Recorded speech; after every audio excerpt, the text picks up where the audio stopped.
ceux qui veulent vérifier les propos que j'ai tenus au sujet de l'acte de décès qui a été dressé sur le docteur Parfait Kolela, cet acte qui est régulier en la forme, c'est pour cela que nous pouvons l'exploiter et pouvons l'analyser et en tirer les leçons que nous avons tirées jusqu'à présent. Mais il est irrégulier dans le fond parce que la date, elle est fausse et que la déclaration de décès qui a été faite, c'est la déclaration de la découverte du cadavre et non la déclaration du décès de M. Kolela. Et donc, il appartient aux Congolais de pouvoir faire des actions pour qu'un véritable acte de décès soit établi, cette fois sur Brazzaville, là où il y a eu le décès, ou tout au moins, si même ça se faisait ici en acte supplétif, il faudrait que l'on puisse tenir compte du fait que le docteur Parfait Kolela n'est pas venu mourir à Paris. Il n'est pas venu mourir en France, mais il est mort, lui qui est français, dans son pays d'origine, qui est le Congo, où il a aussi exercé des actions de haut fonctionnaire. Et il a aussi eu un parti très important, qui a eu, d'ailleurs c'est le seul, je pense, contrairement au parti qui avait été créé par son père, qui a des députés qui peuvent mener même des actions. S'ils veulent, ils peuvent me consulter et je leur indiquerai les actions qu'il faudrait qu'ils puissent mener. Alors, donc, je disais que l'acte dont il est question, je vous en donne les références. Il s'agit de la copie intégrale numéro 40000021/2021. Donc, à l'intérieur, vous avez tout ce qui est nécessaire pour comprendre ce que je viens d'expliquer. Maintenant, pourquoi est-ce que c'est important et pourquoi ça fait trembler le pouvoir? Parce qu'en réalité, dans leur montage, il était clair et il était certain que M. Kolela, en venant mourir à Paris,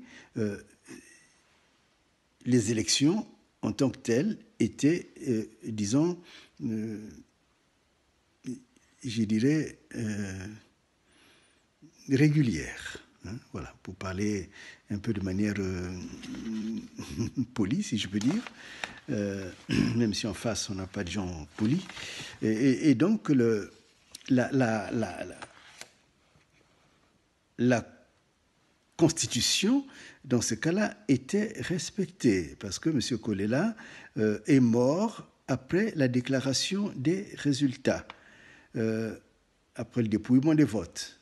Or, non seulement nous avons des PV, nous avons des urnes, même dans Brazzaville, j'ai tout ce dossier qui m'a été transmis, des urnes qui n'ont jamais été ouvertes. Donc, Monsieur Sassou, comme à son habitude, a triché. Et il voulait légaliser dans les bonnes formes cette élection, d'ailleurs qui s'est passée nuitamment. Je ne sais pas si vous vous rappelez que l'Internet, tout comme d'habitude, était fermé pour que l'étranger ne soit pas mis en communication. Évidemment, le voleur, il fait toujours comme cela. Alors, dans ce cas d'espèce, c'est que ce que je démontre là, dans la mesure où M. Kolela n'est pas venu mourir à Paris, ça bouleverse tout. C'est que, en fait, il est mort à Brazzaville. Et plus grave encore, il a eu des empêchements puisque le dernier meeting qu'il devait tenir au Stade Marchand, il n'a pas pu le tenir. Donc, non seulement à ce niveau-là, le plaideur doit arriver à établir que M. Kolela donc n'a pas pu finir sa campagne et que donc son empêchement a déjà commencé lors de ce meeting qui n'a pas eu lieu. Mais le deuxième élément qui est important, c'est que quand on remonte fait remonter l'histoire à partir du moment où il est démontré qu'il n'est pas venu mourir à Paris. Et cela, je pense qu'il faut qu'on arrête de jouer à l'enfant. Nathalie doit dire la vérité de ce qu'elle connaît et nous trouverons comment la défendre. Les frères et sœurs, ils ont intérêt à ce que le peuple sache exactement ce qu'il y a. Je sais qu'il y en a beaucoup d'entre vous, les frères et les frères, qui allaient vous mettre pratiquement à genoux devant Sassou, le criminel de votre propre parent, et cela est intolérable, vraiment intolérable, c'est impensable. Et je dirais que il y a aussi un témoin, c'est M. Opango. Il faudrait qu'il arrive à établir exactement à quel moment M. Kolela était véritablement péché. Beaucoup d'hypothèses remontent et je pense que c'est à la clinique qu'il est décédé.